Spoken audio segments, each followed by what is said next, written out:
at various times, various places, I've heard people say something that to me, it just blows my mind. I can't comprehend even where they're coming from largely. But I want to sort of talk about it today, even though it's really very difficult for me to get in my mind why you would think this. And to give you an idea, the subject of this piece that I'm doing today is better off dead? And it's actually a question that I am asking based on something that I've heard people say. So that's what we're going to talk about today on the Daily Summation from Kurt's Religion and Politics. I'm your host. I'm Kurt. Glad to have you aboard this day. If you're on Rumble, on YouTube, on the podcast, happy to have you here. And hopefully you will enjoy what I talk about today. This is ostensibly about autism, though it's really sort of religion and politics related as well for a variety of reasons. Again, thank you for coming along if you're here. As if I haven't already said, it is Friday the 19th of March of 2021 today. It's a cool day, but it's a reasonably nice day here. All right, so getting on with the subject. In my mind, it's hard to even imagine people thinking that, okay, so one of the things that sort of is triggering this video is I heard somebody say that somebody told them or asked them why their parents hadn't aborted them because they quote, knew they were autistic, which first of all is a ridiculous thing to begin with, because generally babies in the womb can't be told to be autistic. You can't tell. There's no real good way to tell as far as I'm aware. Now, maybe that's advanced some, and maybe it's somewhat more possible, and certainly it's possible, for example, Down syndrome children to tell in the womb that they're Down syndrome. But anyway, basically the idea was the person asked them, why didn't your parents abort you if they knew that you were autistic? And they didn't, of course, but let's assume even for a second that they did. Look, here's the thing. Here's what I want to say about that. If you honestly think that it's reasonable just to off someone, to knock them off, even as a quote clump of cells, which they're not by the time you would know they were autistic, I'm pretty sure, even if you could figure it out in the womb. I don't think you could do that without them being old enough for them to be an actual quote viable baby. And by the way, I don't really buy the viability thing, considering I have a niece who has a daughter who was born at something like 21 weeks and days, which it's like 38, I guess. I don't know. I don't remember for sure. But there's a lot more time that a baby develops before they should be born. And you would never know, looking at her today, that she was born that way. There are things that, at that age, there are things that are sort of, if you knew her well, you would know. Like maybe she has breathing problems at times or has to do oxygen or whatever at certain times. But in general, you would not know at all. Okay, so the viability thing is not really a thing to me to begin with. But even if we go there, I'm going to mention a name, and you may have heard of him, you may not. His name is Kodi Lee, and he won the 2019 America's Got Talent competition. And let me just tell you something. This 22-year-old kid, he was 22 at the time he started, 23, whatever, by the time he was done. This 22-year-old kid blew the doors off of people when he sang and played the piano because he was awesome at it. Okay, look, I don't really do music these days. I used to be a pretty serious fan of it. I don't really do it these days. But watching this kid play the piano and sing is just inspiring for anybody. He's almost certainly what they refer to as level 2 or moderately autistic, just based on how he acts. And he's blind. And this kid gets behind the piano, and the first thing you hear, you think is a sour note, until you realize, no, it's actually a work into a progression, and there's nothing sour about it. It was intentional. My point in mentioning Kodi is not saying every autistic kid or every level 2 autistic kid is going to grow up to be a musical prodigy. My point is to say that you never know who, where, will grow up to be something amazing. This is my point. This is what I'm getting at. There was a friend of mine posted afterwards another video of a guy that you looked at and you thought, oh my gosh, what is this guy going to do? And he said, and this was Britain's Got Talent, I think, and he said, I'm going to sing opera for you. And he's snaggle-toothed or whatever, his teeth are messed up. He looks kind of potatoey, not to say anything against the guy because was probably a great guy, whether or not he could sing opera.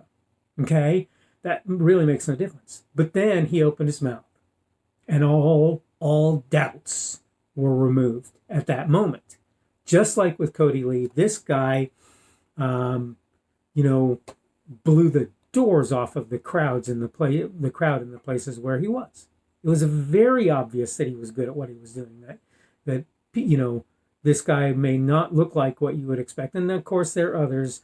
There's the one lady whose name escapes me at the moment who never looked like much when she started out. I think she actually got to the point where she was looking pretty decent the last time I saw her in terms of her performance ambiance, if you will, right? I forget her name now, but she really made people stand up and take notice of this person who basically came on the stage and looked frumpy. And in case you're wondering, I like it when that sort of thing happens. I like it when you find that person who can show people, just because somebody doesn't look like much, maybe doesn't seem like the most intelligent or most able person in the world, maybe the guy in question was in some sort of a trade, right? That's what he was doing. And yet he was awesome at what he was doing. And as far as I know, he had no training. Maybe he did. You can't say for sure. But because obviously you don't get the whole story when you're looking at something like that. But the point I'm making is this. When you look at somebody like Kodi Lee and you say autistic people, level 2 or whatever and above, or, whatever, should just be disposed of in order to keep them from having some sort of a horrible life. When you say that people who live in slums ought to be spared the indignity and the difficulties of growing up in those circumstances, I look at people like Clarence Thomas and the doctor, the pediatric neurosurgeon Ben Carson, and I go, you realize that these guys grew up in what you would consider difficult circumstances, right? So when you say that that person being spared life was a good, quote, spared life was a good thing, you'll forgive me for saying so, but I don't think most of the people in question would probably agree with you. And there are others about whom that can be said too. One of the guys who ended up being CEO of Starbucks, I guess, grew up in what people would consider slums or similar. And you look at a person like that and you go, if this person can do that, if you look at Kodi Lee and you say, if this autistic, moderately autistic, blind person can do this, who knows what's going to come out of that? But here's the thing, and this is sort of going to be my parting shot on this. Let's assume that they never end up being much of anything. Did they really have all of that poor a life as a result? They got to live. And it's possible, yes, it's always possible that even the person in the nicest and best of families might end up living in impoverished circumstances, wanting bread. That's always possible, right? So nobody's trying to say that but for anybody in any class, it's not possible that they might end up losing everything at some point along the way. So we should do away with, by that logic, we should do away with the wealthy people's children because they might end up in poverty, right? Or we should mercy kill people who end up in poverty because there's no way things are ever going to get any better for them. Wait, what? No. And this is not true for poor people, and this is not true for people in trades, and this is not true for people who never amount to much of anything, quite frankly, and it's certainly not true about autistic people regardless their level of autism. You just have no idea what's going to happen in those people's lives. So this is kind of what I wanted to impart today. The idea of better off dead? Mostly not. Mostly just no. Okay. So I'm done, I think, with this video for the day. I hope I've given you something to think about, something to consider. I hope that I've managed that for you today. If I haven't, I kind of wonder where your head is, but I can't tell you what you should or shouldn't think. Again, today is Friday, March the 19th of 2021. That means tomorrow will be Saturday, the 20th of March of 2021. And as I say, today's subject has been better off dead with a question mark at the end. And tomorrow's subject will be preachiness, which, I really want to kind of cover some ground on this that I've already been told you that I've been accused of being a snob, and I want to tell you too that I think I've probably been accused of being preachy, and I want to sort of get into the details of where things are there with regard to things. I hope that I'm working to try and be a little more relatable, because I know that I don't necessarily do that well, even considering my attitude. So that's what I'm going to talk a little bit about tomorrow. In any case, I hope you're having a good day today.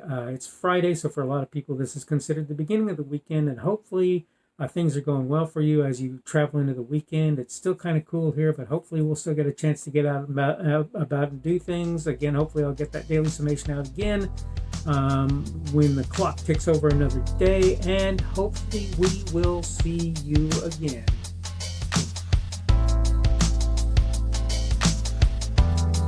The speaker on this edition of the Daily Summation is Kurt Schubert. This video was recorded on Friday, the 19th of March of 2021. The Daily Summation is created for Kurt's Religion and Politics.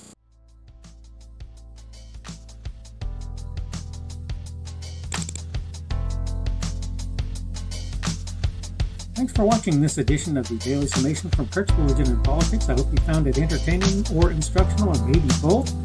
If you want to see more from me, you can go to blogs.kpschubert.com. That's blogs.kpschubert.com. I am on Twitter, Parler, and Minds.com. My handle on each of those is @kpschubert. That's @kpschubert. I have a Rumble and a YouTube channel. They are the Kurt's Religion and Politics channels on Rumble and YouTube. I have a Facebook page. The Facebook page is Kurt's Religion and Politics as well. I am on Patreon. If you want to support me, that's one of the better places you can do that. And you will find me at Kurt's Religion and Politics on Patreon. I have a podcast. The podcast is podcasts with an S .kpschubert.com. That's podcasts.kpschubert.com. I think you should be able to find me with relative ease on Apple Podcasts, Google Podcasts, and Spotify as well. The best way I find to do that is to look for Kurt's Religion and Politics. You can try to use the Daily Summation. I find that it doesn't work as well as a general rule, but you can always try that. I'm glad to have you aboard today, and hopefully we will see you again tomorrow.